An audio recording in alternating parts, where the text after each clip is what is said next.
got so much of this going on. There we go. What the heck? Okay. Here we go. All right.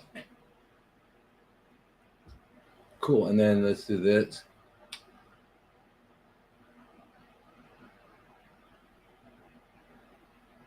We're not live on YouTube. Huh? Are we now? Are we now?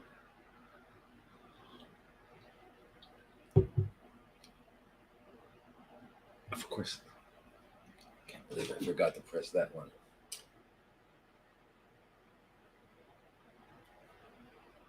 Let's turn this up. Too noisy, right, you guys? Okay. Good morning. Are we on? Come on, come on, come on. Let's see what we have. Yes, live. Okay. That's on. Okay, cool. So we're on all of it now. Yeah. All right. Amazing. Maybe amazing. Maybe amazing. Okay. Okay.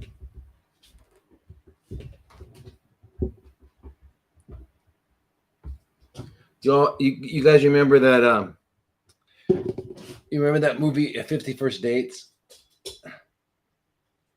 or Groundhog Day? For me, setting this stuff up is 50 First Dates. It's the first every time is the first time.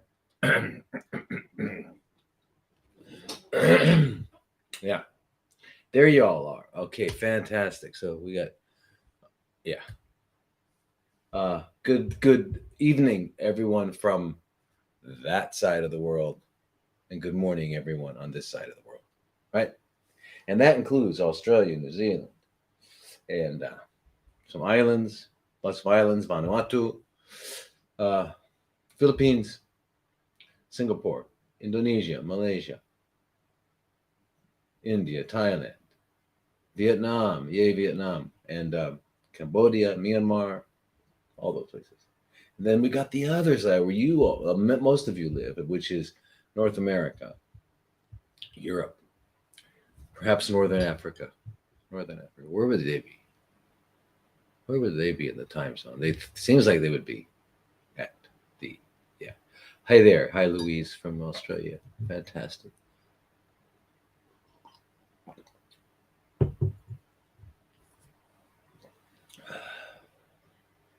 Good. Good post here already. Life is always beautiful when you have good health. In fact, this is crazy. I'm like way up in the air. Is that better? Okay, so anyway, here's the thing about health. And you all know it.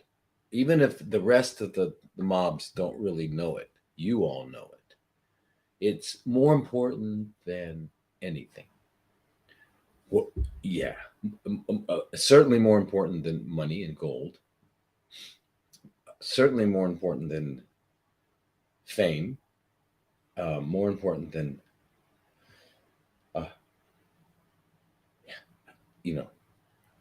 I guess the only thing that it's equal with is love. Because, and the reason I say equal, not to offend anyone, it's just because when you don't have health, it's hard to even feel.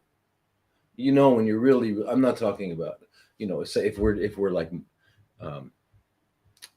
really, if we're mildly ill, but if we're severely ill, we don't know anything. We can't feel anything. You can't be a good mom. You can't be a good pop. You can't be a good brother. You can't be a good daughter. You can't be a good anything, friend, employee, boss, whatever. You can't be. It trumps all things, right? In the real sense of the word, not in the Donald J. sense of the word, but it's everything.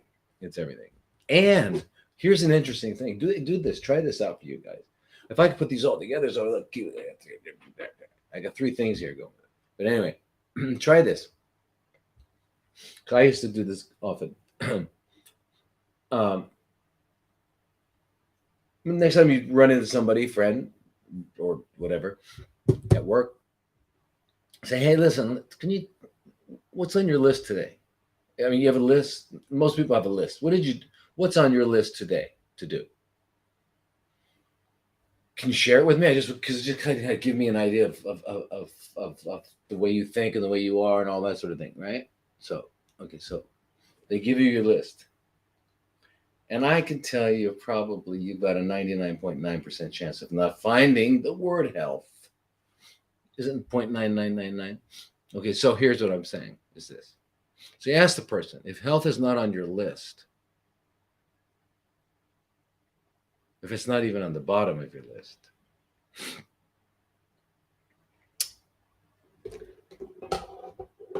something funny about health. It has a way of working itself up to the top of the list. So if you don't pay attention to it now, if you don't preserve it now, it's going to be the only thing you can do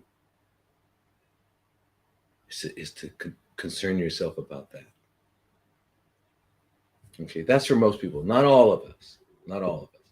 There's some people out there, I know you guys out there that are have really lived really healthy lifestyles for the most part, as much as we know. Remember, we we can't be blamed 100% for everything because we grew up in a world that was full of lies.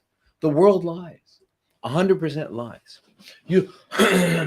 A rule of thumb is that if you hear it, if people are talking about it and it's on the news, it's not true.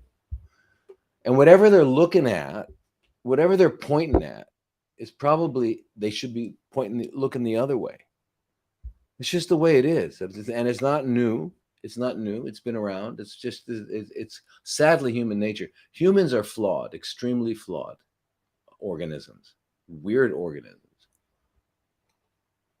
We've got amazing qualities that are untapped. We don't know about it. We don't know who we are. We don't know our potential. We have no idea of our potential. None.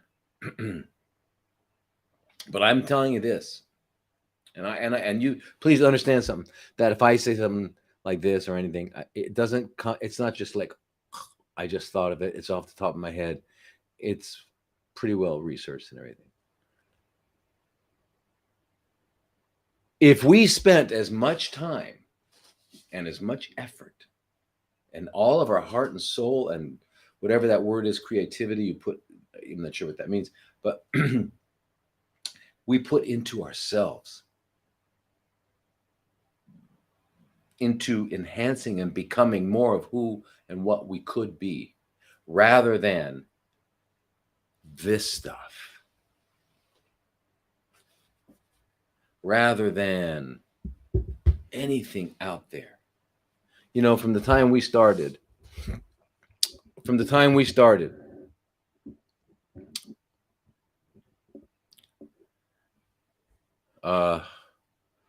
the beginning of what was the beginning of strife? Do you remember? If we, I'm just talking biblically now. We're talking biblically.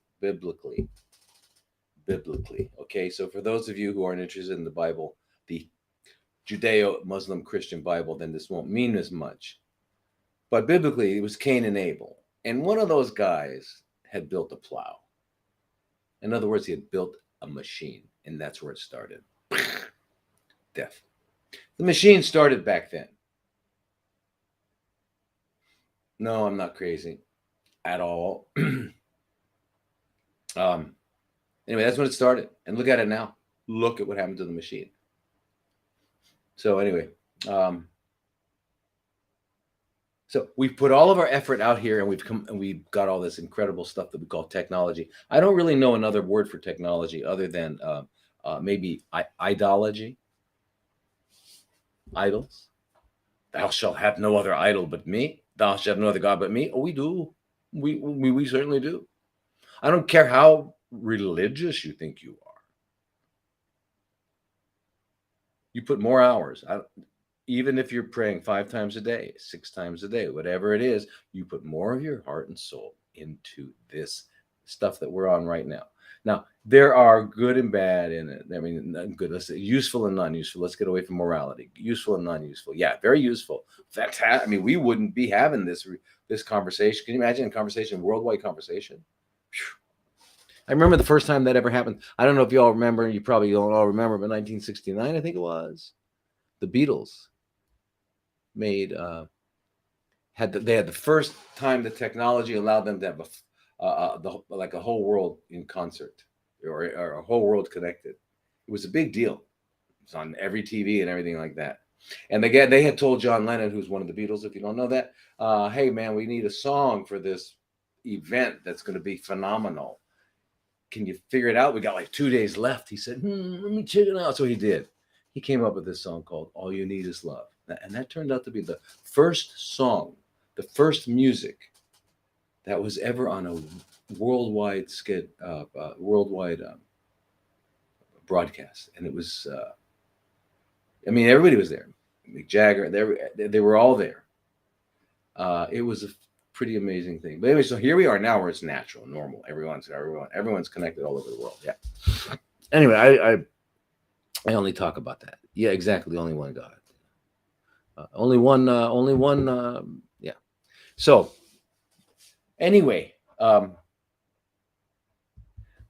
then and the only reason that wouldn't be interesting to the Hindus and Buddhists and Jains and other people and Taoists, just because that's not their scripture, so they don't read it. It doesn't mean that it's not wouldn't be important to them, and they may have read it. Yeah, the Beatles. Yeah, unbelievable. And those of you who don't know it, it's too bad. It's a tragedy. Listen, I just real quickly. I'm sorry, I'll get into this stuff. I know you guys are anxiously waiting for answers to your questions. But I just went to Hanoi. Yeah, Hanoi this week. A couple of days. I had to see some people there. Some good stuff. We might even have a center there in Vietnam.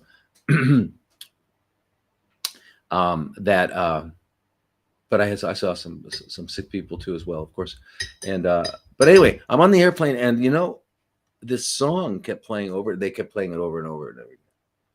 And I got my son. My son, I'm sure, doesn't even want to know when I'm going to text him anymore, because I had to tell him, because he's a musician, and I listen to this music, and it's like popular, right? And I cannot believe how shallow, how absurdly pre-adolescent emotionally the music, the song, the lyrics are. The lyrics are like, what? And they think that's clever, and the music is what? I'm thinking about the generation I grew up in. Sorry, the '60s. Come on, I don't know. Nah. 80% was cool. Now 90% is not cool. But there are some great people today, man. I mean, John Mayer, I love him, and I love a lot of people. But so anyway, that's not. I didn't mean to get into that. Sorry. Okay, so let's get to some answers and questions and answers. Yeah, it is all tied together. You're right. Yeah, it's good. Speaking of music, you guys, do you have enough? Do you have a lot of music in your life? I'll tell you something. When I look back at my life, and I look at times of when I'm like resonating with my life, I'm listening to music. When I'm out of resonance with my life, I'm not listening to music. And I don't know that until I listen to music again. It's kind of like exercise. You think, oh, exercise. Oh my God, I want to do it. And then when you do it, first day or two, you go, wow, I can't stop. Same kind of thing. But music brings you to a place that is out of time. It's out of time. It brings you to this present moment. And that's the beauty of music. That's the beauty of dance. Okay, is that. And so that's why we can't ever not do these things. We have to do that. Okay. And the music is the truly universal language. I mean, you don't need words. I mean, lyrics are one thing, but forget it.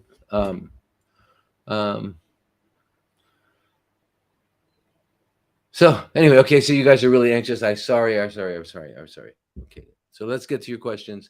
And but anyway, music takes you to now, which is where we need to get to. And this actually is pertinent, relevant to all of us if we have chronically fermenting cells or not. I mean, if we know that we do or not, we all do, but some of us don't know it.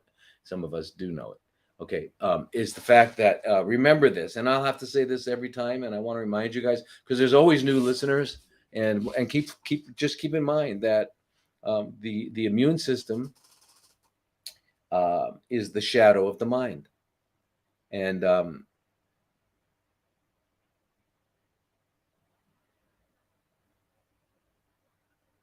that's a big problem. That's a big problem for many reasons because none of us have any control over our minds, and that's the problem. Yeah. So anyway, so you can't control your mind. You can't. You can't. Believe me, you can't control it. You can't tell it what to think. Hey, tomorrow, from now on, I'm not going to have this particular thought. I'm only going to think the good things, right? I mean, there's naivete like that, right? Positive affirmations and all that work really good while you're doing them, and then they are gone because then your subconscious kicks in, and your subconscious is vast. Consciousness is the tip of the iceberg. Subconsciousness is there. Doesn't mean it's not accessible. Doesn't mean we cannot access it. However, we don't normally. It's not part of life. Okay, it just remains there. And it contributes to this phenomenon known as internal dialogue. And internal dialogue really, really, really establishes underlying fundamental emotional perceptual sets of life. And then the immune system follows it.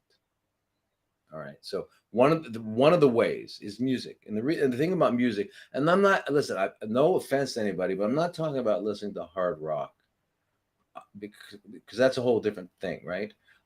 But I guess that could bring you to now too, as long as there's no words. If there's no words, then you're on a journey of being here now. You're on a journey of being here now. And if it's hard rock that brings you now, that's fine. Whatever it is. If it's Johann Sebastian Bach, that's my guy. Anyway, yeah. Okay. So yeah, so Susan, yeah, all you guys your comments are beautiful. Yeah, and the immune system is the shadow of the mind. I mean, I tried. I don't know how else to say it, but it's just right there. So that's really important. So we've got to guard our mind, and there's an aphorism called "As a man thinketh, so is he." And then there was a book written by, I don't know if you all read it. It's called James Allen. But anyway, that book implies that thinking is something we do rather than something that happens. So I'm not so sure I agree with that. However, that's an aphorism out of one of the, I think, scriptures. I think. Don't remember. Okay, so I'm hot today, and the problem is you can see. I gotta turn off the lights because we no longer need them because you got enough light coming in. One moment, you guys.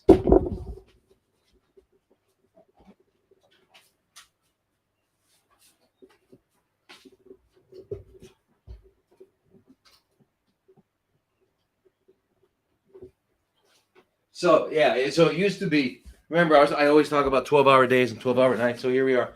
Where are we? What's this month again? I never know what month it is because I'm always confused by the fact that it's just now.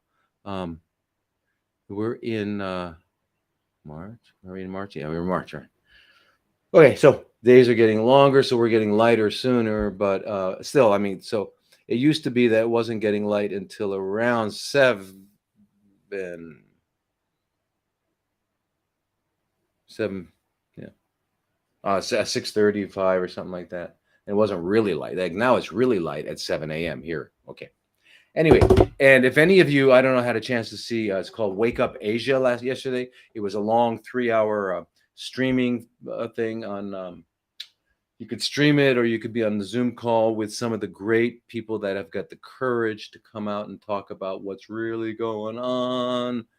in the world here, and it looks like I'm really, really, really, really, like, for the first time in 3 years, 4 years, starting to get a little bit optimistic and thinking that we just might climb out of this as a whole, because the humanity is, and it might and I think what's being awakened in us is that those parts of humanity that are worth us fighting for.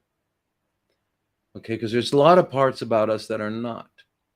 And fighting doesn't have to mean bloodshed, although unfortunately a lot of times that's what it takes. But fighting doesn't have to mean that. I mean, do you realize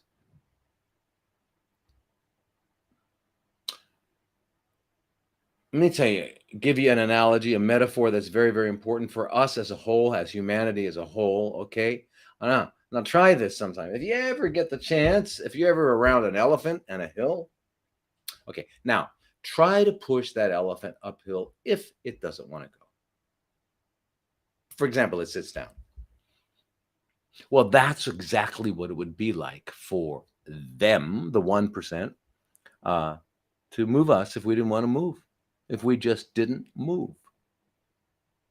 That's our power. Our power is in not doing. And we could all come together on one day. We could figure out what that day is and say, from this day until the day it's all over, we're not doing anything. We're not going to work. We're not doing this. We're not going to keep this mad, insane machine alive. We're not going to keep it alive. And then whoosh. So that means you have to have already been, we need to have planning on this. We need to be organized. We really need to be organized. And we need to say, get enough food, get enough time, get yourself in a situation if you can, and all that sort of thing. And then we all just do what? Nothing. Fantastic power. Anyway, so let's get to some. And I apologize for my.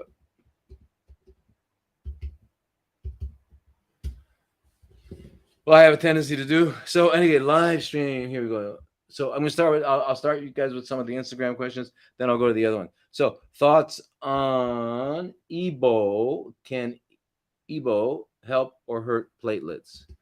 All right. So EBOO is a extracorporeal.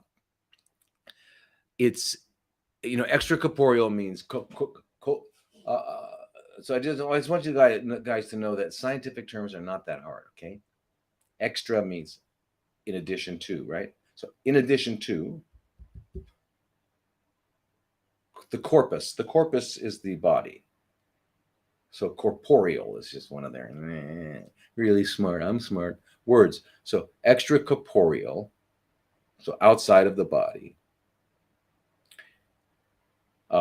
oxygenation and ozonation, EBOO. Okay, so they oxygenate and ozonate. Why do I say both? Because you can't put pure ozone in. It's far too oxidative.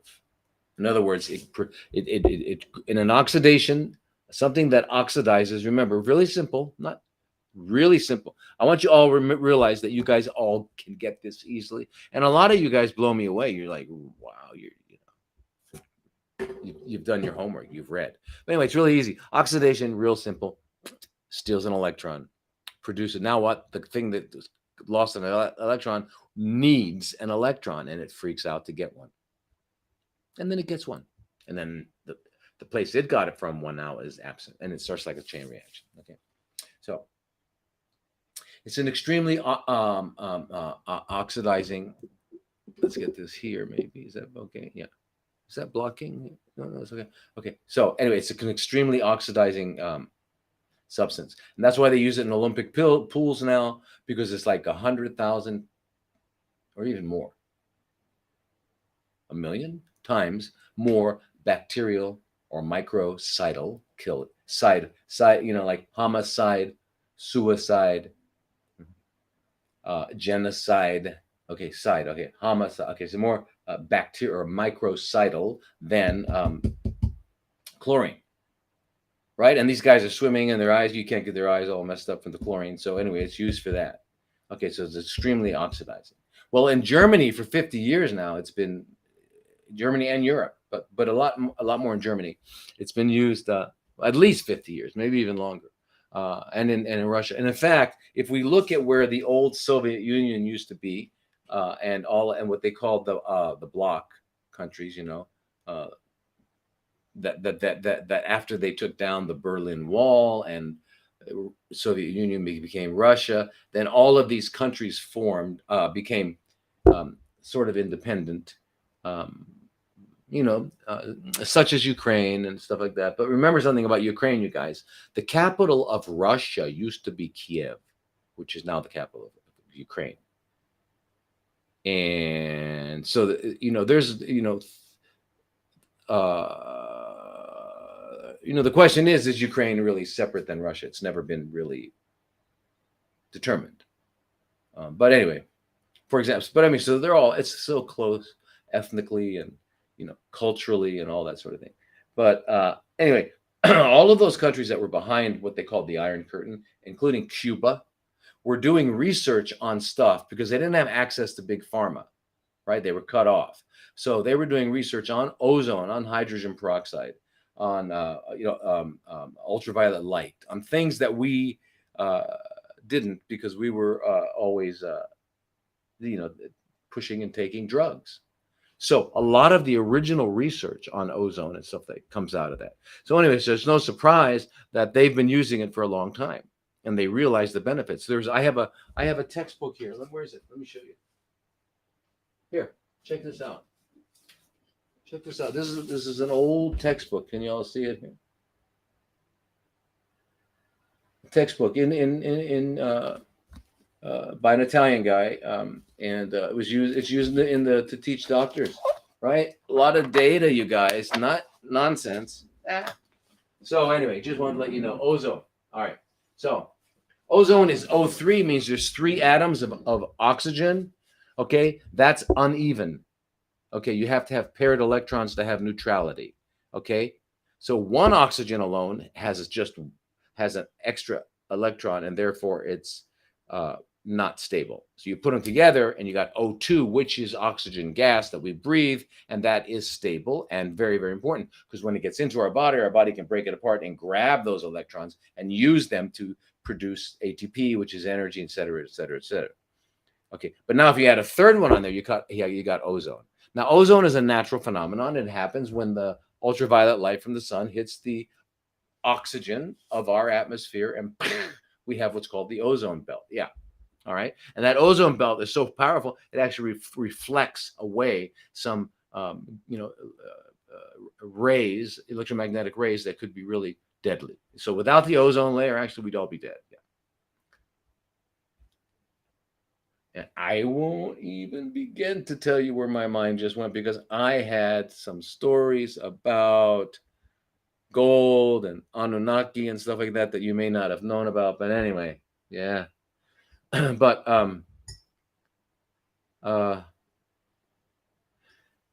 anyway, so ozone is phenomenal, and it's been used for a long time. Now, there are different ways of using ozone, in case you all don't know. And the reason I'm going into this just a little bit is because not everybody understands what ozone is and how it could be helpful. But there's what they call major autohemo ozone, which was pretty much standard in East Germany and what was known as Yugoslavia and Czechoslovakia, and still Czechoslovakia. All those countries, they use pretty standard. But that's where they take out 200 cc's of your blood into a glass, important glass, because ozone's reactive. If you use plastic, unless that's a very specific plastic, which we do use when we give people to take home for vaginal insufflation or rectal insufflation, but it's got to be very, very special, not because otherwise that ozone is just going to eat it. So,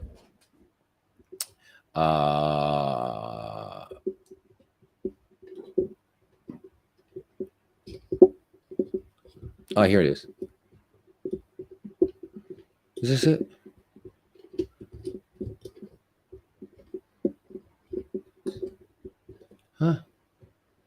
Huh? No, I guess that's it. Okay. Sorry. So ozone, so it takes out your blood. It takes out the blood, and then they, so you got 200 cc's of blood, and then they put in 200 cc's of ozone gas from an ozone generator that's connected to an oxygen. So you got 100% oxygen going in there, because you don't want to get, for example, you don't want to buy a home ozone generator and just use the air from that we breathe, we call the ambient air. You don't want to use that, because 70% of it is nitrogen. So it means you're going to be oxidized. You're going to be causing nitrogen free radicals, which you don't want. But what you can get, if you can't get a prescription for oxygen tanks, which is hard to get because the doctor has to prove that you need it and all that sort of thing, unless you pay for it cash. It's going to be expensive. But anyway, it's called an oxygen concentrator. So it's a little machine, looks like R2DT, D2. Remember the guy? That little thing on Star Wars. Anyway, looks like that. And what it does is it takes the nitrogen out of and some of the other gases out of the air, and delivers about 95% oxygen. So you're getting pretty pure oxygen. So that's another way of doing it at home. But anyway, so ozone, when we do it, you wouldn't do this at home. The ones you could do at home were rectal and vaginal and oral for certain situations. There you go. Proverbs, as a man thinketh in his heart, so is he. Yeah. Thank you, Anne. There you go. There you go. That's where it comes from. James Allen, did you ever read that book?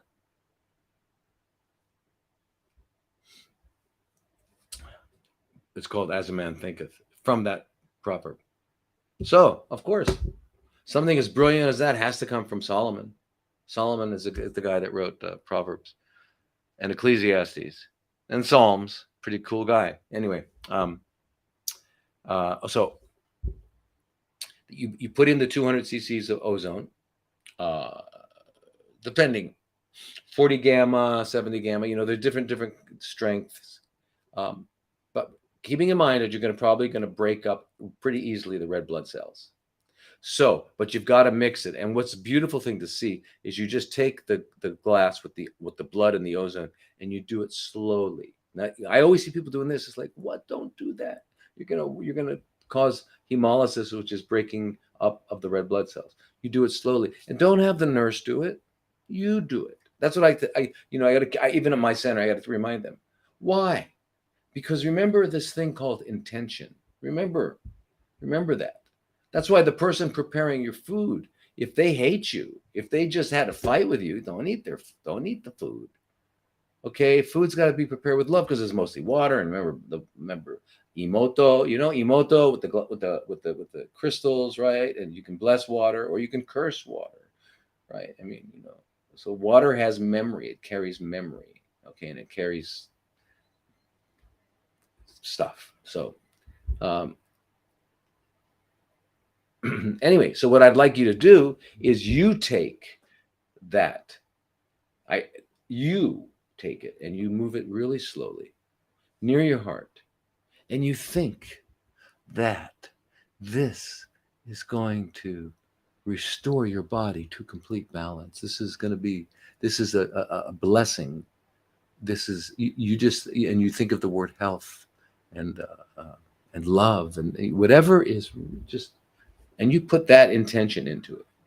Okay, because the nurse might be thinking about, who knows, a fight she had earlier this morning, what she's got to do after work, whatever it is, and it's not related to you. And yeah, you did read that, huh, Catherine? Cool. I'm not quite sure. I have a whole different concept of thinking, but as I just mentioned, I don't think it's a voluntary act. So anyway, so you do that, and then you hang it up and you restore it. Now, what happens when you're doing that with the ozone is you'll notice that the blood turns bright red. Most of our blood, when it comes out, is really dark and thick. Okay, so because all of us are not hydrated enough. Not all of us, but most of us are not hydrated enough And dehydration, you would not believe how powerful that is. I mean, I have seen people come into the emergency room with elderly people that the family told me was, I'm afraid that our grandma is demented. She's senile and all that.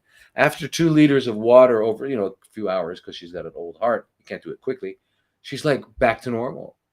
Water is amazing. Water is amazing. So so you see it turn bright red. So why? What does ozone do? What does ozone do? Ozone does several things. Number one, ozone is O3, oxygen is O2. Ozone is very unstable. It lasts a nanosecond, a millisecond, maybe. It doesn't last very long, right? So two O3s, unstable O3s, quickly become 3 O2s. So you increase the oxygenation by 1/3. So the blood turns bright red. So you've got a lot more oxygen. Why is that cool? Why is that necessary? Because cancer just doesn't do well with oxygen. Doesn't have a lot of. It's just not ready for it. Our other cells need it desperately. It also prevents cancer from doing its dance. So really, really important there. Number two, that ozone is starting to oxidize the white blood cells that are in that blood sample of 200 cc's you just got. And what happens with that? Those white blood cells say, no way. So they start pushing out all of these really powerful cytokines that block the process of oxidation. Now, those same cytokines just happen to stimulate the immune system. So now when you're reinfusing this ozonated blood into you, now remember the amount of ozone in there is very small. It's like really mostly oxygen. But that little bit of ozone is important. So anyway, that's why it's called EBOO with 2 O's, oxygenation and ozone. You're getting a lot of oxygen, but you're getting that ozone. So anyway, then they came up with doing what's called hyperbaric ozone, which is 10 pass. And the reason they did that is because to do this, you've got to use heparin, and you put heparin into the glass, and it prevents the blood from clotting.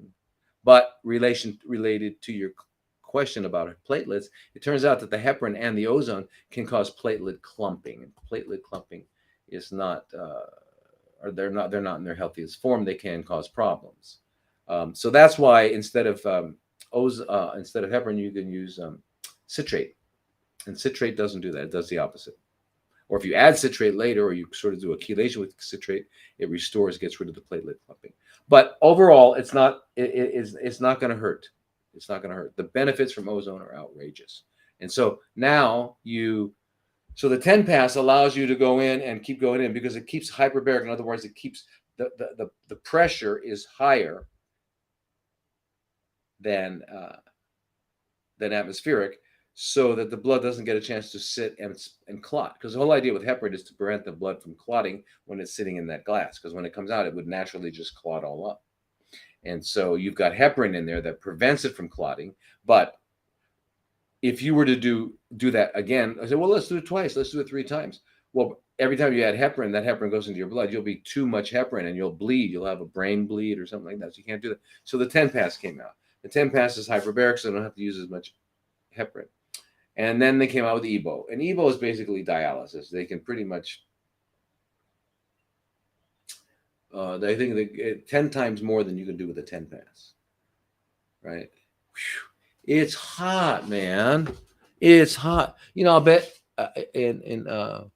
I'll bet it's like already like 32, 33, 34, 35.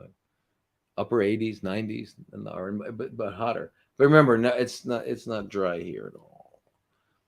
It's warm. But I got this fan on, which is doing nothing. But that's too noisy. I get it. Okay, so anyway, now the other things that ozone does are just incredible. I mean, I can't even list them. You need to look it up. But it stimulates cytokine productions that are anti-cancer. But when I say anti-cancer, what I mean is, if you all recall that our immune system can be working on a Th1 as a Th1 or Th2, we call it. And they're talking about the helper cells, because the helper cells kind of direct what's going on of the T cells that are bone marrow derived lymphocytes that go to the thymus underneath the breast bone. And that thymus T turns them into lymphocytes, into T lymphocytes. All right. And that thymus shrinks and shrinks and shrinks. So 30s, not as big, 40s, not as big, 50s, 60s, 70s. Okay. T cells, immunity. So what do we need? Thymosin alpha 1. Get it. Peptide Science is the only place I know you can get it in the US. Europe, you guys are having a big major problem because the EU passed the Codex Alimentarius back. When was that? It was like 20 more years ago. I remember, because when that was being passed, we thought, no, next it's going to come to the US. But the Codex says basically you can only have, the only kinds of supplements that can be sold are supplements that are within the RDA, the recommended daily allowance. And the recommended daily allowance is absurd, because what it is, it's the amount of a substance you need not to have a terminal deficiency condition. So I just want to prevent terminal deficiency? No, I kind of like to get up to optimal functioning. So therefore, the EU says they don't sell tablets more than 50 milligrams. So now I got to take, how many do I have to take?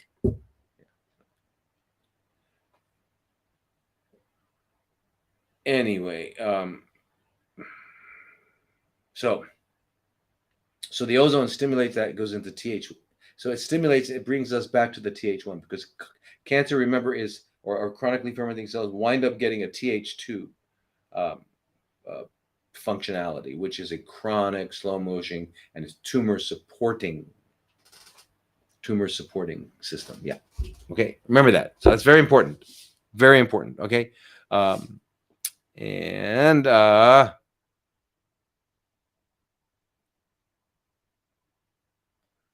Yeah, there's just so many. So I want to tell you, there was the other way. One of the original ways was the direct gas, and you've got to push in the gas at a very slow rate. And the reason you got to push it in at a slow rate is because if you get a large enough gas of any kind, except oxygen, it goes through your lungs.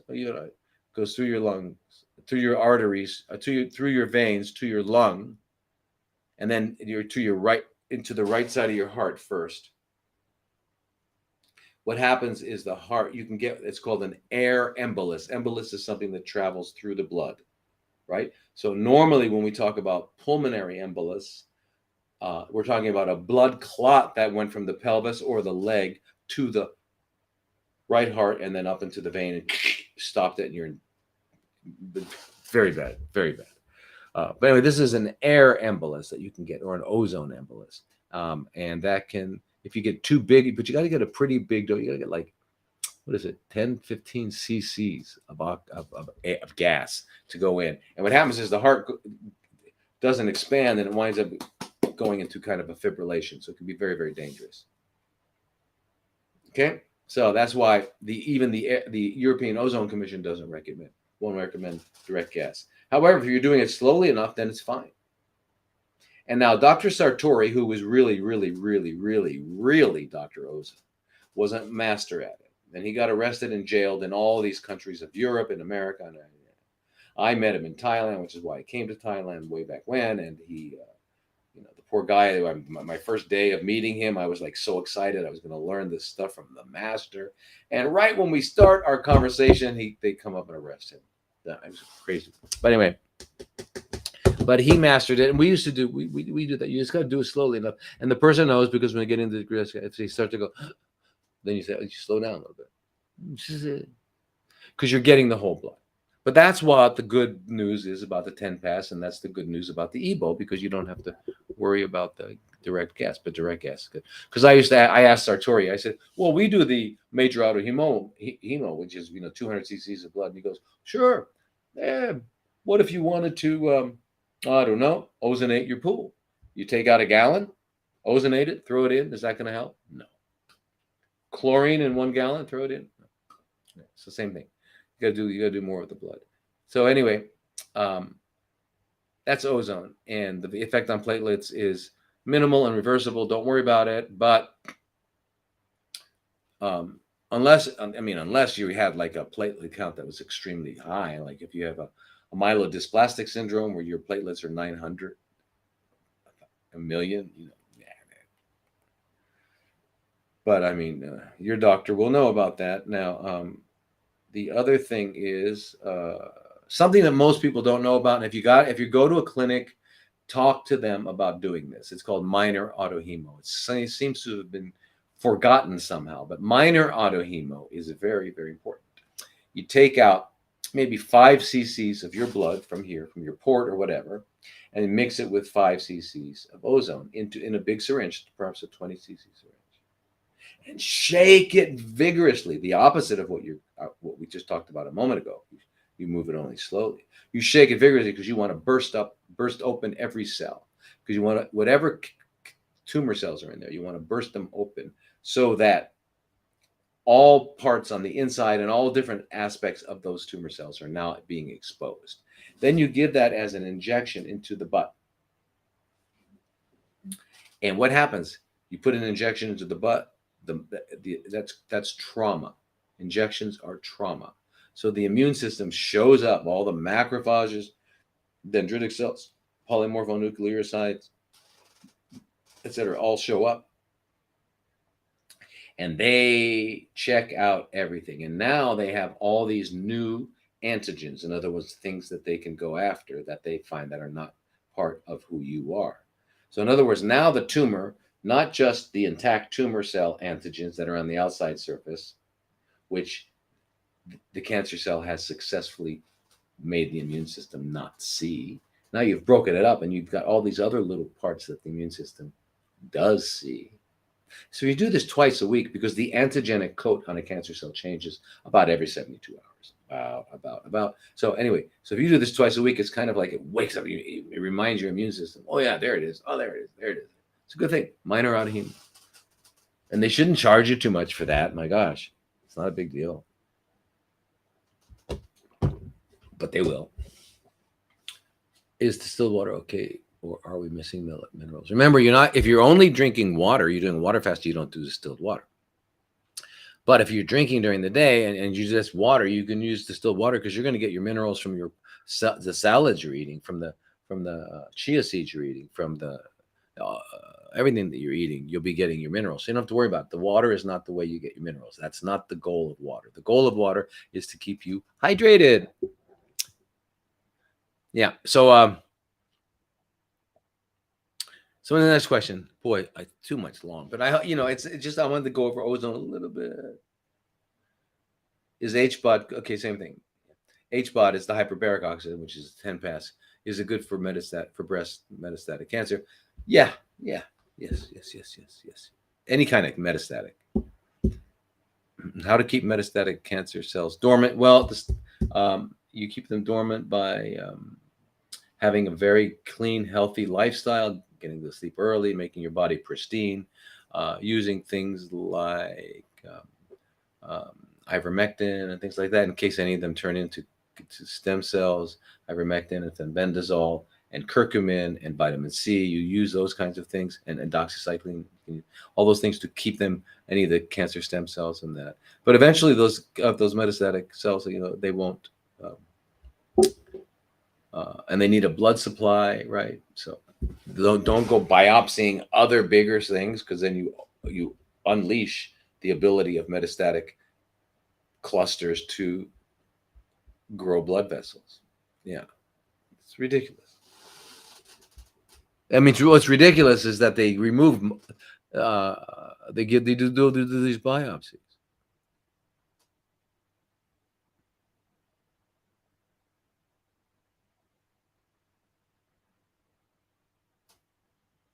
I mean, okay, you're going to do a biopsy. Why?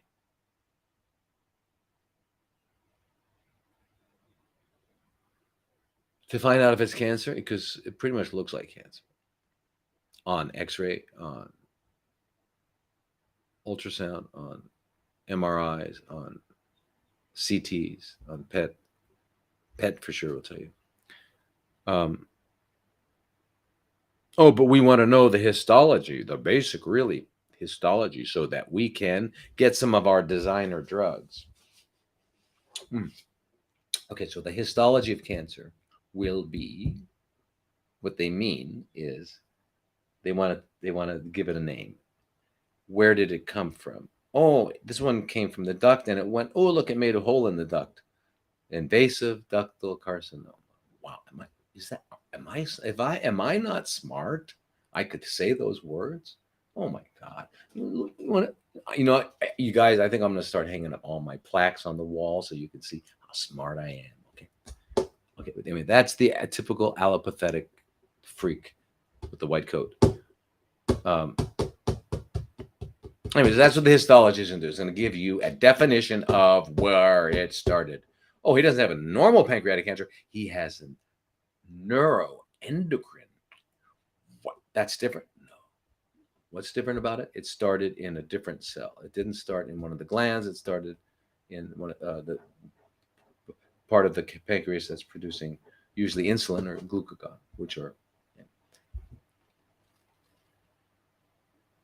Anyway, okay, so that's that. So when they're going to come out with, well, then we'll know what chemos to use. Oh,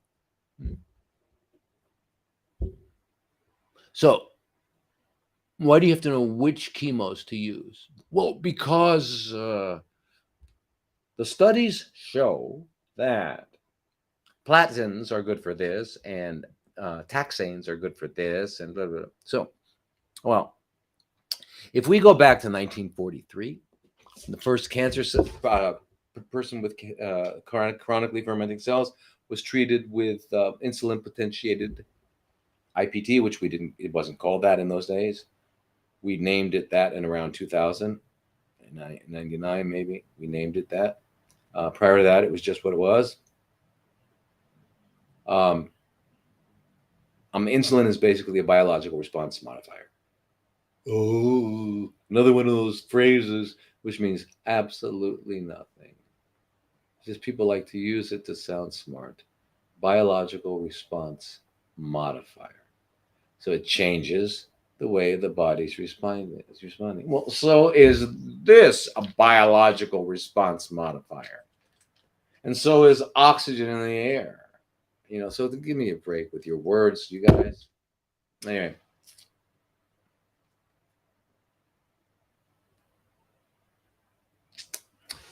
Anyway. Yeah. 43. Okay, good. 43. First guy was treated. They didn't have chemo in those days. So they had to use whatever poisons they had. So a little bit of arsenic and a little bit of mercury. In fact, it cured tertiary syphilis as well. Tertiary syphilis that goes to the brain, causes psychiatric problems. Okay. You poor guys over there in Instagram land. Let me see. There we go. Okay. And let me put you here. I can't. Anyway.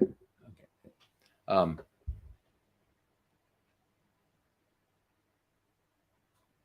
So in other words, the poison got in. So what the insulin does is it allows poison to get in, or the food you eat. That's why insulin does what it does. It stimulates an enzyme that makes the cells permeable to whatever's there. So if it's your food, nutrition, yeah, it increases nutrient uptake. But if you happen to have arsenic there or whatever there, it's going to increase it. Or, like we do, intravenous, insulin potentiated curcumin therapy, right? Quercetin therapy. Doesn't have to be a poison. It can be chemo. Anyway.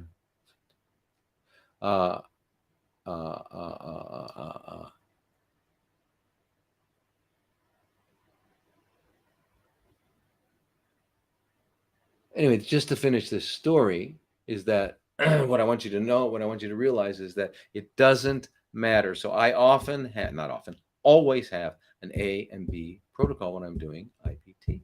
A protocol is the latest and greatest clinical trial proven chemo. And B is old-fashioned ones. Don't cost very much anymore. You can get all four of them for under $20. They don't like to use that because it's not in vogue. And you know, all these oncologists like to go and talk to each other and show each other that they're playing the game together, and right, they didn't step out of line. Just like all of the doctors over the last 3 years have done the same thing, and now are being discredited. And then now doctors all over the world are waking up, not only waking up, speaking up. They're speaking up in Malaysia, big time. They're speaking up in Singapore. They're speaking up in Australia, big time. Canada, big time. UK. Now it's in vogue to speak up. Well, good. I'm glad it's in vogue for people to be honest. I don't talk a lot about that stuff just because that's not what we're here for.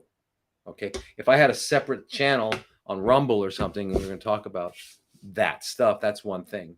But, for me to keep up on all that's going on with chronically fermenting cells and how to deal with them, that's really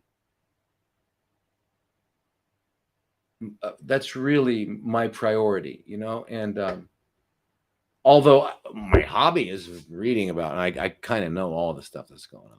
By the way, just in case you guys don't know, now that everyone's waking up, now that everybody's waking up, they're going to have to do something even stronger and bigger. And it's not that they didn't know, and it's not that they weren't prepared, because they were. Something like, I don't know, financial crisis, collapse of the banks, loss of electricity, no internet. Okay. So protect yourselves, prepare, get ready for that possibility by getting your money and turning some of it into gold. Crypto, I have no idea anymore. No idea. I mean, I know all about it, but it goes up and down like the stock market. It's all on whatever. It's not only emotion. It has to do with BlackRock and Vanguard and their movement of $26 trillion here and there. They can kind of move that. So anyway, thing is, the idea is that you might want to get some stuff in your own hands, just in case. Not just in case, for when this all happens. That might be the next one. They also might expand what they're calling World War III and stuff like that. So you got to be ready for these things, because I don't think the next big deal, the invisible critters are going to come to us again until, from what I hear, 2025.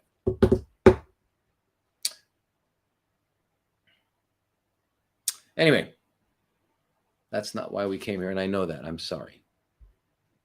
Yeah, how to buy gold. There are jewelers you can get actually gold coins. And now here's something I want to tell you all really interesting.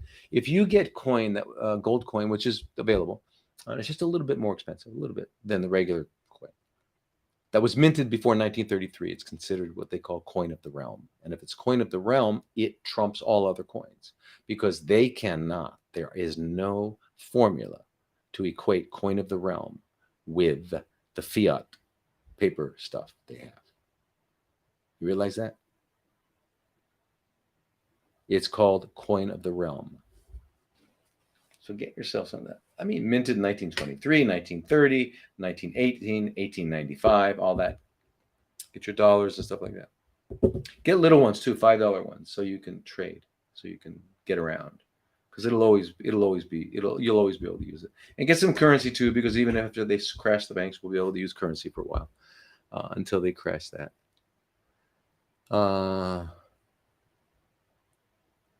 Anyway, that's not why we came. I'm sorry, you guys. Let's go to the next question.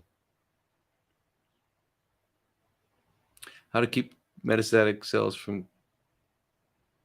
how to permanently stop them. Again, I see this all the same person, and I understand it, and I get it, because that's it. Remember, metastatic cells aren't metastatic until they arrive, and then when they arrive, they can produce a new tumor. So all the things we're talking about, the healthy living and all that sort of thing, and the mind, all of those things require that will make the tumor microenvironment not suitable.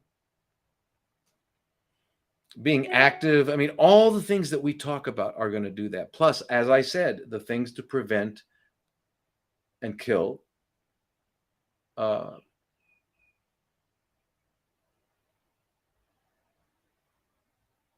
Yeah, Star Trek had it right. Yeah, well, remember, it's to kill the cancer stem cells. I'm like so distractible.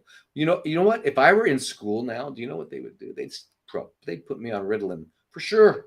For sure, they say this guy needs like 1,000 milligrams a day of Ritalin to keep him focused. How? Okay, so we take little kids. Do you ever see little kids when if you don't tell them what to do, what are they doing?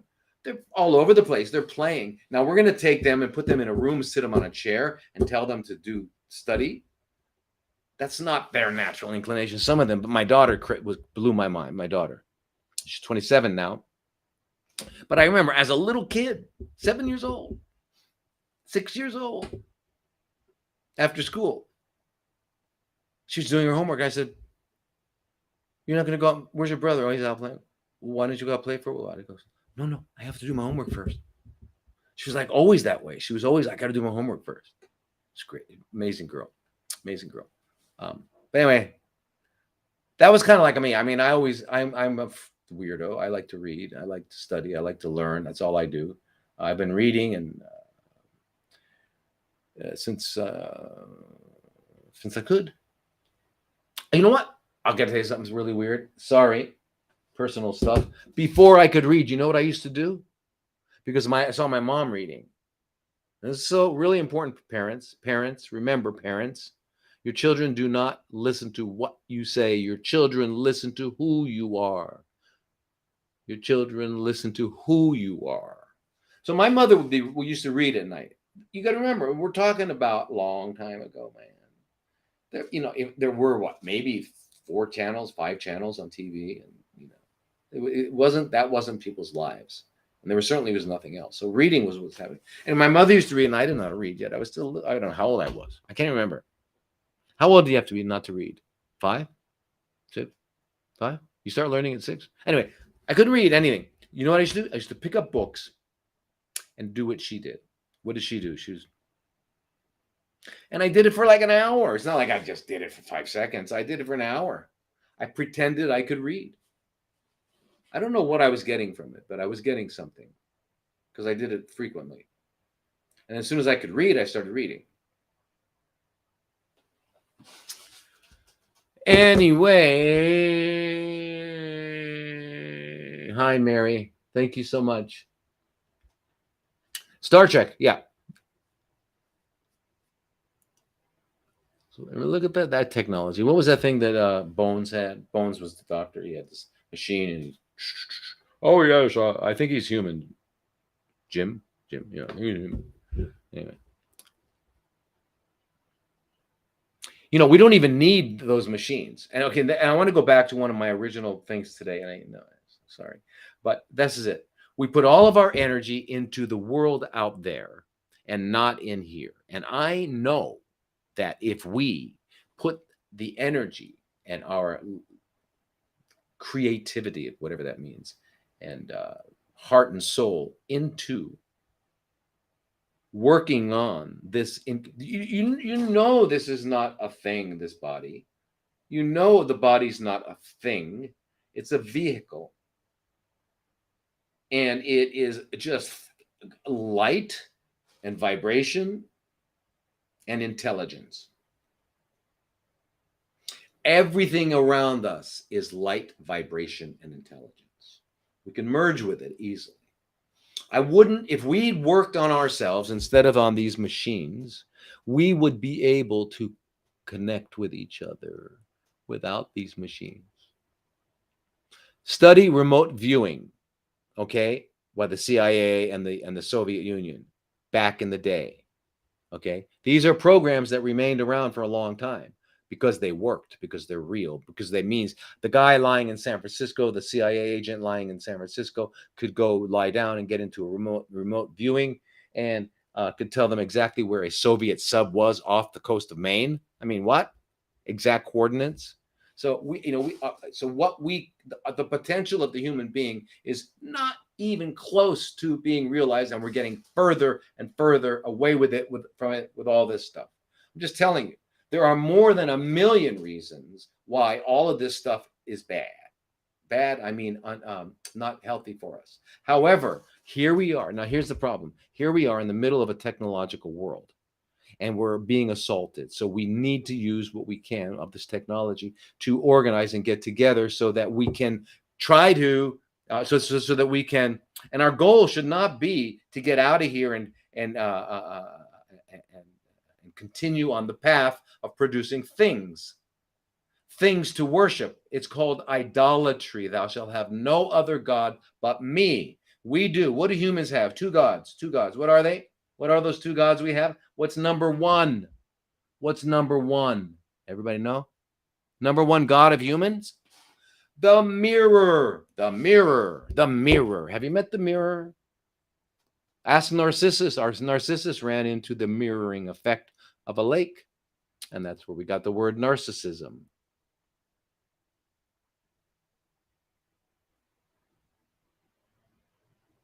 All right, Stephen, I'm not sure what you got. That's excellent. Great. I'm glad you're doing it. But I'm just saying these guys were able to do lots of stuff like that. It's well known, well documented. Anyway, you go to India, look at these guys that have been meditating for decades. They have things called siddhis, which are powers, which they don't think about because they have no need for using them. But they could do things that we would say, wow.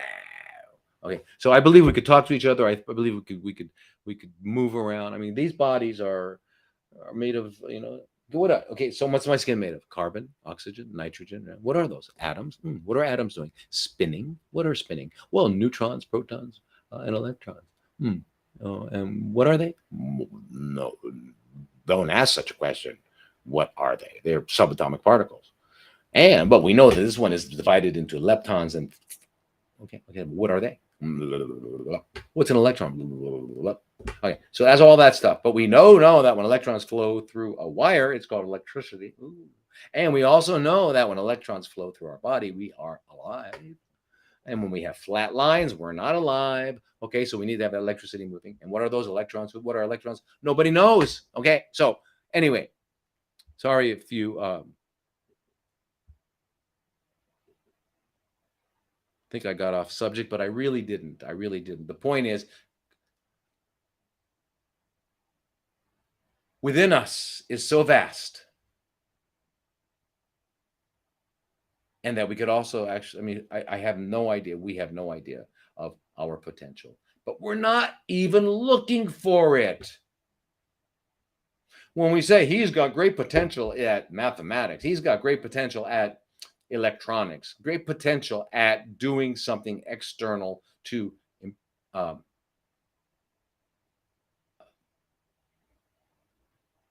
bringing mind, body, and spirit together into a resonance that allows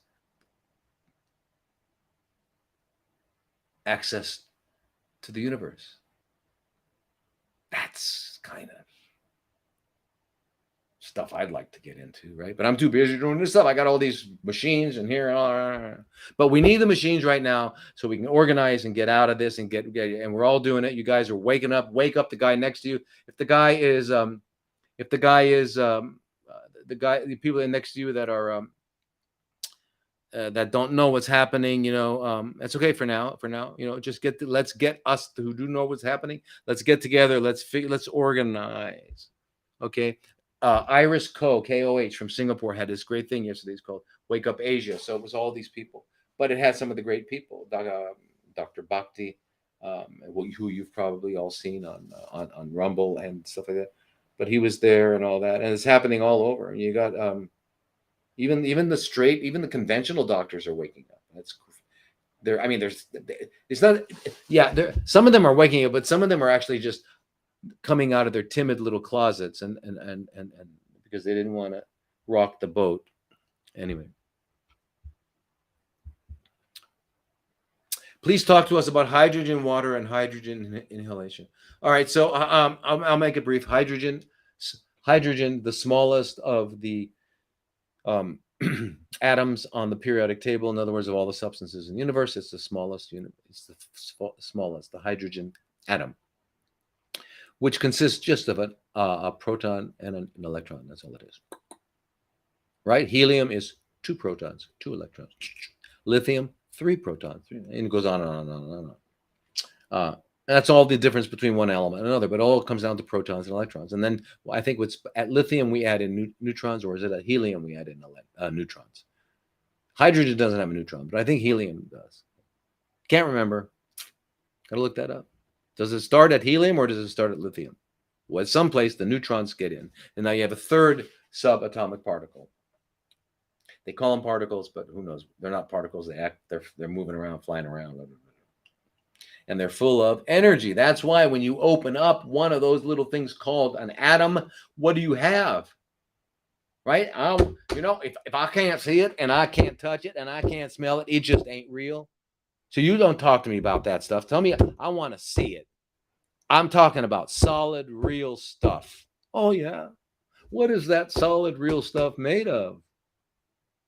Oh, it's wood. Okay, it's a wood desk. But solid, you know what I mean? Solid. Made of what? Carbon. Made of nitrogen, oxygen, phosphorus. Oh, what are they? Atoms. Well, what happens when you open up the middle of an atom? You have Hiroshima. You have Nagasaki. Okay, so in the middle of whatever we call matter, stuff, is energy. Incredible energy. Oh, E equals MC squared. Do you remember that dude with the white hair? What's his name? Albert Gorky? No, Albert Gorky was who? Vitamin C, right? No, Albert Einstein. Yeah. Anyway, Albert Einstein said energy is matter moving at the speed of light, squared. So anyway, so hydrogen, smallest in the world. So it's unstable because it's got 1 electron. You have to have a paired electron to be stable. So one hydrogen hooks up with another hydrogen, and you have H2. Now it's stable, and it's in a gas form at our temperature on Earth. So it's called hydrogen gas. So it's the smallest molecule in the universe. Well, it permeates all cells, all things, and when it gets into the cell and it finds these free radicals called hydroxyl radicals, which are the end metabolic byproduct in almost all toxic reactions. And so we accumulate hydroxyl radicals throughout our day. Okay, it's one of the anyway, when the hydrogen gets in there, one hydrogen turns into an H2 hits an OH negative, which is hydroxyl, and you wind up with H2O, which is water. Okay, so it's a beautiful, perfect, specific antioxidant.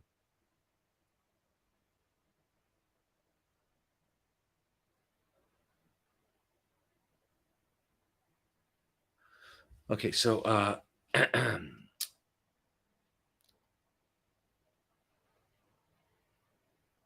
anyway, very, very, very important, especially now that we know that the effects of EMF, electromagnetic frequencies, the effects of Wi-Fi are that they paralyze our voltage-gated calcium channels, which wind up, that's where all the problems come from, EMF. The calcium goes in, mixes with nitrogen, nitric oxide, which becomes peroxynitrates, which become hydroxyl radicals. It does all the damage. So if you use hydrogen gas, it goes in and turns that whole process off, and there's no problem with EMF. So eat healthy too, because the more healthy food you eat, you can maybe exceed the usual 10 liters of hydrogen gas that are produced in our colons and our bowels throughout the day. Brought to you by none other than God. Yeah, God is thinking about. That's not true. God's not thinking about everything. God is everything. God is the intelligence in everything. So therefore, anyway, brought to you by God, called hydrogen gas. We make 10 liters in our body. Okay. So now by getting extra hydrogen gas, So you can get those tablets, or you can get a hydrogen gas machine that makes it in the water and drink the water right away while it's fuzzing, right? It's got the hydrogen gas. And then you can increase that. So especially if you're around computers all day, or you get on a plane and you go above 30,000 feet, you can start getting exposed to gamma rays. Drink a big glass. Put 3 tablets in a big glass of water, and just when they all go to the top, drink it, and that'll last you a few hours. All right. Melatonin does similar things with hydroxyl radicals, so it's good.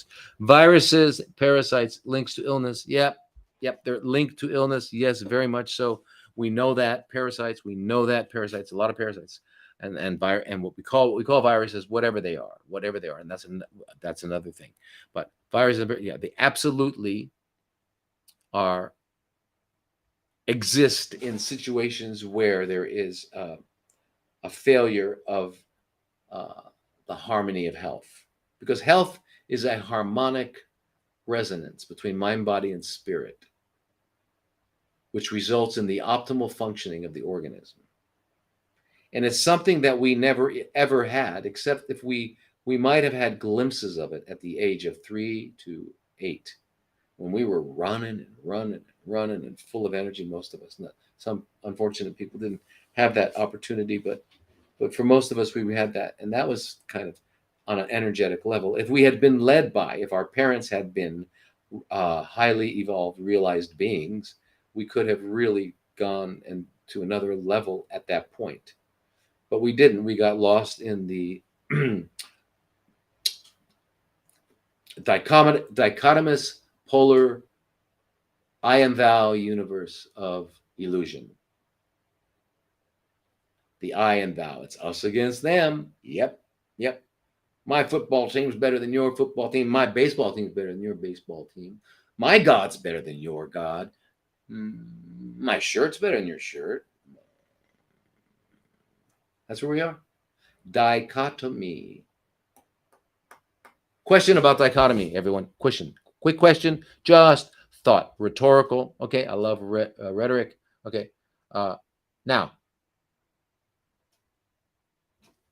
up has no meaning without down, right? We agree? Front has no meaning without back.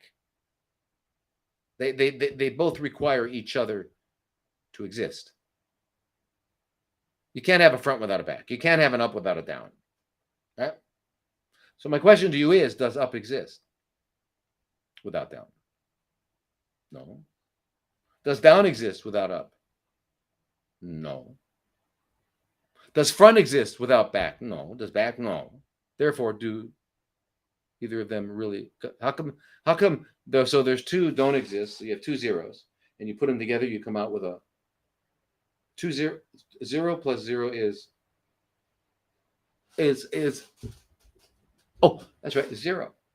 Okay, so that's the point I'm making.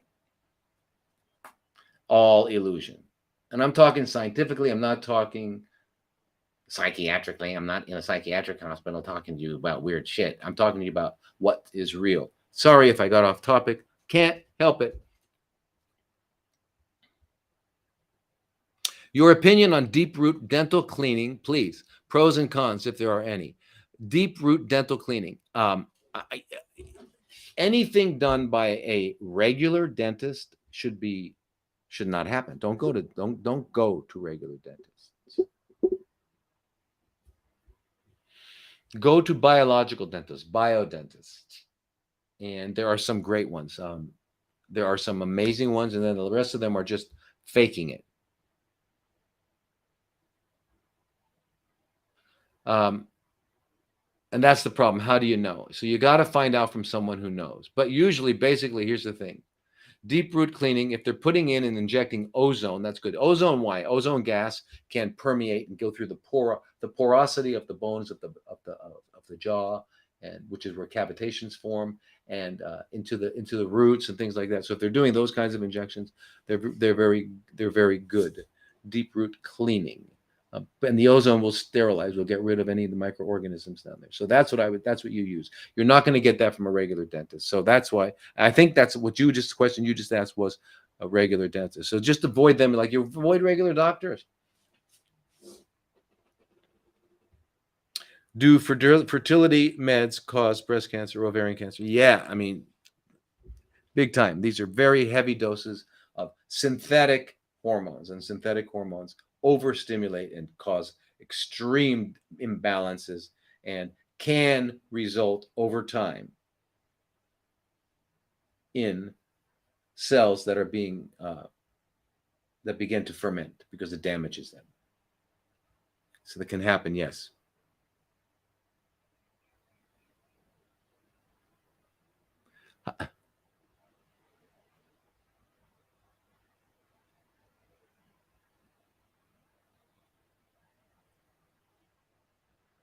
How to protect body from frequent ionized radiation like CTs during cancer treatment?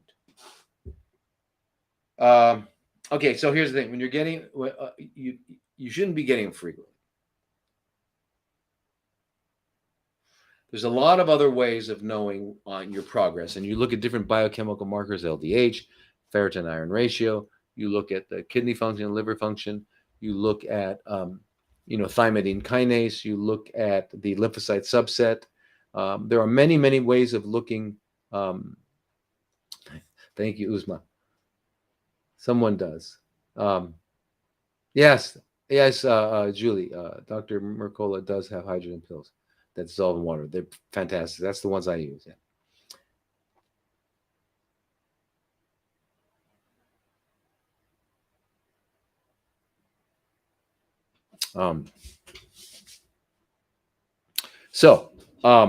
However,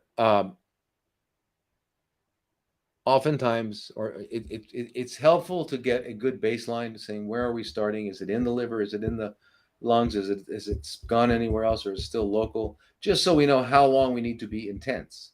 Intense, I mean 5-6 days a week of working at it versus how long do we have to do that? Usually, like if it's gone all over, we might have to do that for 12 weeks. Whereas if it's just in one location, we can probably do that in 6 weeks. So that's the difference. So knowing that is helpful. So after you get the CT or PET CT, then what we do, you come in with it within the hour, and you get like 10 grams of vitamin C per hour for 3 to 4 hours. Just a small antioxidant, physiological, to neutralize the effects, not high dose vitamin C, to neutralize the effects. What I'm saying is sometimes they're necessary. And then you want to find out if you're done. How far have we gotten? How effective was the therapy, right? So, yeah.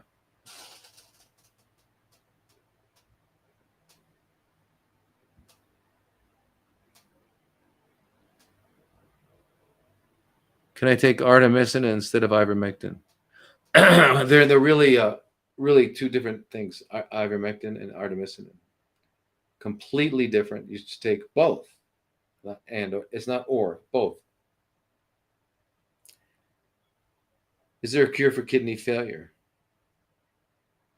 Well, if the kidneys have truly failed, now I don't know what the definition is. Usually has to do with glomerular filtration rate, and the glomeruli are the little functional units of the kidney. That's where all the basic. That's where the kidney function is done, is in the glomerula. So I don't know what's happened. If those have been destroyed, broken up by something, it depends. But most often, if kidneys have failed, most often, it's really difficult, very, very, very difficult to bring them back. I personally have never worked with someone like that with our goal to bring back kidney function. I've been able to help people who were on their way, who had what's called renal insufficiency, and to bring them back. But again, just like I was told, and all doctors were told in medical school, that cirrhosis of the liver is irreversible, turns out not to be irreversible. It turns out to be quite reversible. So the answer is, I've never done it. My sense is that, but in the meantime, you would need dialysis because you got to keep your blood clean in order to heal and all that sort of thing. So you would need dialysis in the meantime. Absolutely.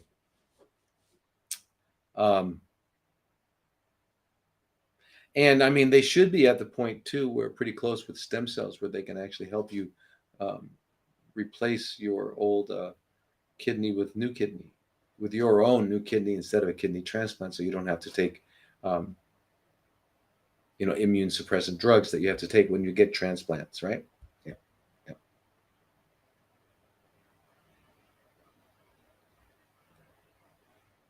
Okay, so let's see. Wait, let's go past. Come on, let's go past. Let's go past.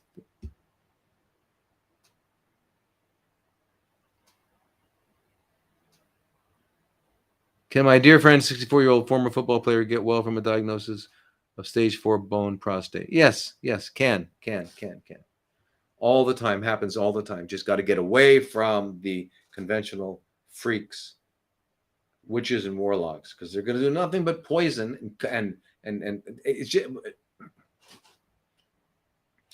Lupron and these other drugs that block the hypothalamic pituitary gonadal axis, which turns it all off, is not the answer. How do we know it's not the answer? Because after a while, it's growing anyway. So all that was doing was slowing it down for a while. Why? There's many reasons why.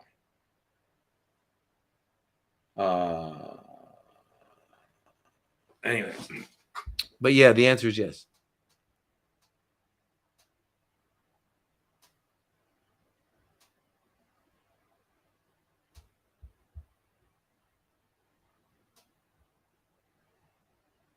So TikTok, Dr. The topic was Dr. Kobayashi passed away just after this video. What type of diet? You mean did Dr. Kobayashi have? He had he was mostly vegetarian, but he ate fish. But the reason he got cirrhosis is unknown to me. I tried to find out from him, but he puts cryptic on a new level. We have a new word for cryptic when the time comes to Kobayashi. We'll just call it Kobayashi speak. I have no idea. But anyway, it wasn't a virus, because cirrhosis usually comes from chronic hepatitis viruses or chronic alcoholism or chronic fatty liver from overeating, blah blah blah. You get those kinds of end stage liver conditions. He said it was something botanical. So I don't know if he was taking some botanical herb for many years and it destroyed his liver without him knowing it until later. I don't know. He was a very private man. And it's a shame, because it's a shame. It's a shame. I still can't believe it. I can't believe it. I just don't want to believe it. I believe it, but I don't want to believe it. I don't want to believe that Kobayashi's passed now.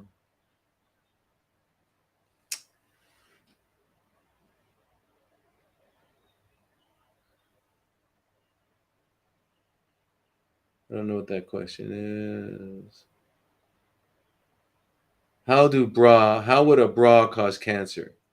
If that was the case, so would underwear or the items of clothing.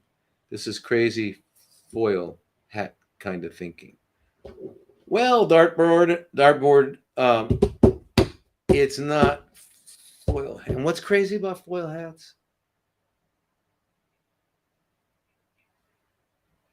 What's crazy, dartboard, is that people would have to even consider wearing a foil hat, because they're being bombarded by electromagnetic frequencies, 5G, 4G, all this other stuff. That's crazy. So people are looking for answers to try to protect themselves. And if you haven't ever been sick yet, you will get sick. And it's pain and suffering that are the best teachers of humanity. Okay? Because we're just not smart enough to live healthy. We're not smart enough. No, we're not smart. We've got to be hit on the head big time to wake up. And maybe twice, maybe 3 times. Like they say with alcoholism, you got to hit your bottom, or drug addiction, you got to hit your bottom, right? Everyone's got a different bottom. Yeah, well, anyway. So the way bras work with that, just in case that's a real question, or I'm not sure what you say, but the breasts are full of blood vessels and lymphatic vessels. Okay, when you've got when they're being kept tight all day long, and then people even wear them at night, those lymphatics are not getting a chance to move around, and you get stagnation. But when a woman is not wearing a brassiere, bra, and she's walking or moving around, the lymphatics are moving, the blood vessels are moving, you get better drainage of waste and stuff like that. So it's a real reason. It's real. And you're right. If someone wore too small of underwear, if you wore tight underwear, a male, where your testicles and were being compressed, that would do the same kind of thing. Okay, it would prevent flow. Preventing flow is what we're talking about. So you could, for a woman, you could wear a loose fitting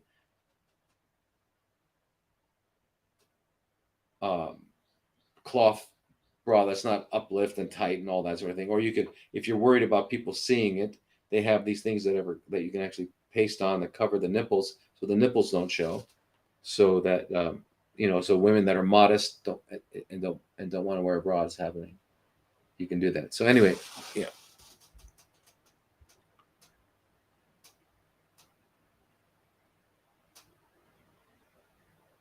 Yeah. So you have had breast reduction. You have to wear a compression bra for 8 weeks. Absolutely, you do that for 8 weeks, and then it's afterwards. I'm talking about on a long-term business basis.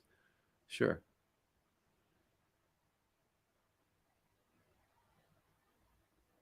What about cyst growing on chest wall, female?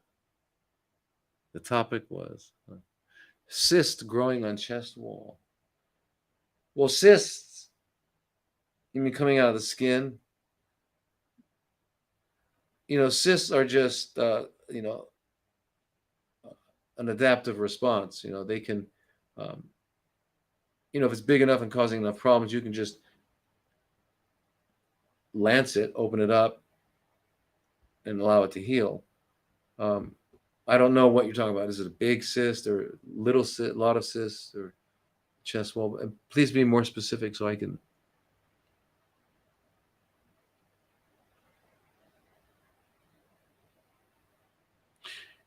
Facebook. Okay, so I've been taking zinc 70 micrograms daily since June 2021. Do you think I need to take smaller dose or stop for a while? No, I think you should take 30 milligrams, not micrograms, 3 times a day and keep doing it for the rest of your life, because your body uses zinc every day. Remember, we've got 36 septillion chemical reactions going on every second, and they're all need minerals to power those enzymes. And zinc's in 150 different enzyme reactions. Yep. What time is it, you guys? Okay. So,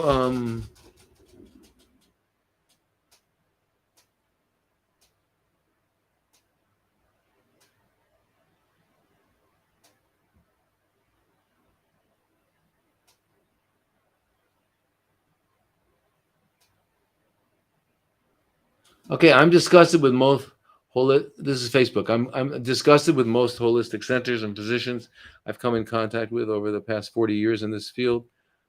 The fees they charge for counseling and therapy are outrageous. Most of the time, the price many citizens and individuals in need right out of the equation. Most of the time, yeah, it's too expensive.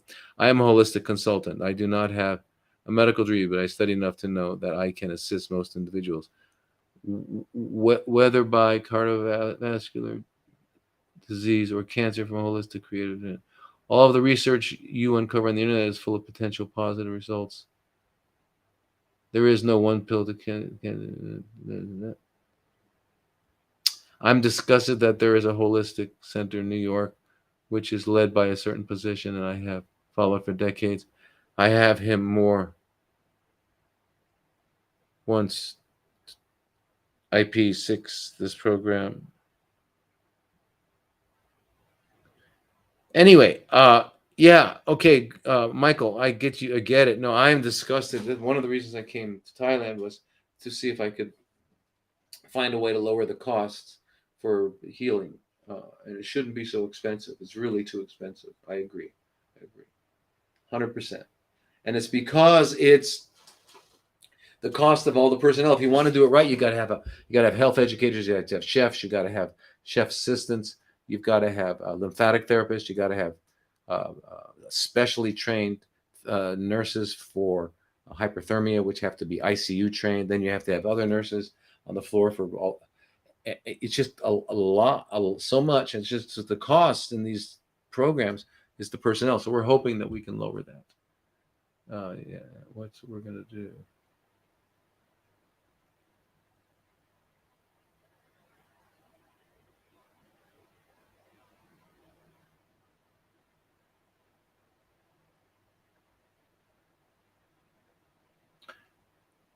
I've had and money are wasted. I started opening the capsule and moving towards.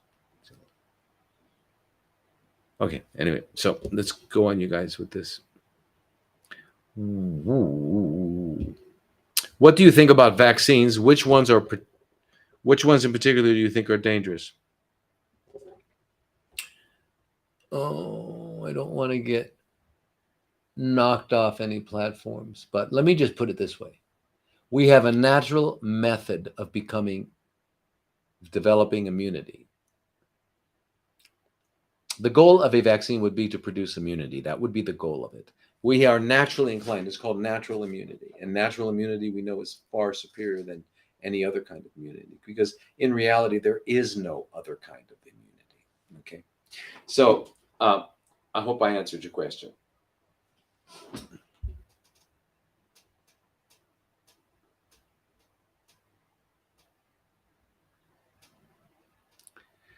All right. So yeah, I no longer have 2 tumors in my right breast.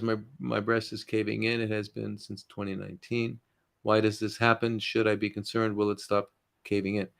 Well, that's pretty amazing. 2019 till now, that's a long time. And if that's all that's happening, that's pretty amazing. I don't know if you've done scans to see if it's gone elsewhere or anything like that, but that's pretty amazing. Why is it doing that? It changes shapes, of course, because central parts of tumors become they lose their blood supply and they become necrotic and hypoxic and blah blah blah, and then it kind of grows. It's just moving and shaving, and that's just a normal kind of thing.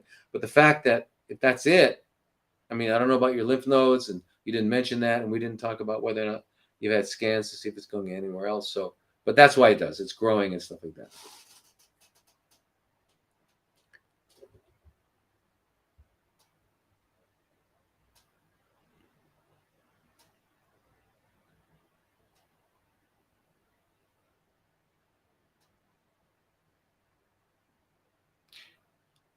All right. So, and then also, my question is, can cytology CTC testing give a high result of active CTC and clusters as a result of natural therapy for successfully breaking the tumor up and attempting to eliminate the bottom? Does this make any sense?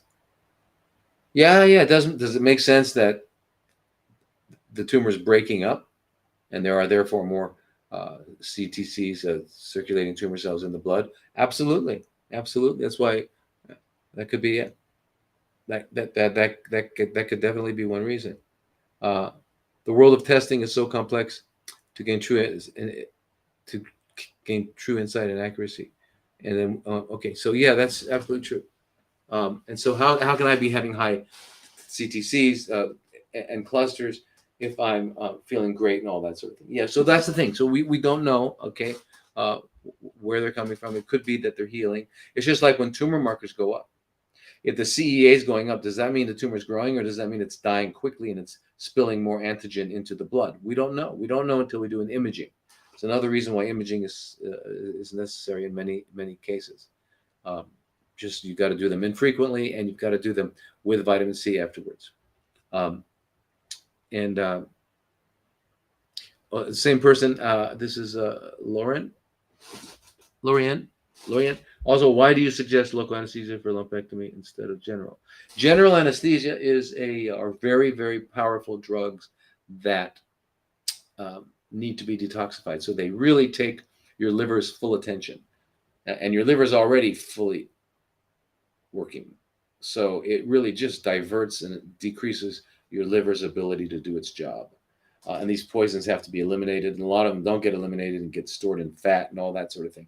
So if you can do a procedure with just local by numbing it up and not get these generalized heavy doses of general anesthesia in your body, you'll be much less toxic. Okay, and keep in mind that what they have to do with general anesthesia basically is bring you this close to death and not let you die, so that you don't feel anything and you don't move and anything. So it's pretty heavy stuff. Heavy stuff. Okay, you guys, you know what? The day is over, and I love you all. Thank you so much. And anyway, I hope I offended a couple people, because that's always good news. And I hope most of you I didn't offend, and that it helped somehow. But anyway, I'm not real good at all the other. Anyway, yeah. So you guys are catching it. It's beautiful. Thank you. Sawadee Kap and namaste, namaskar, aloha, adios. I don't know many other languages. So goodbye. See you next week.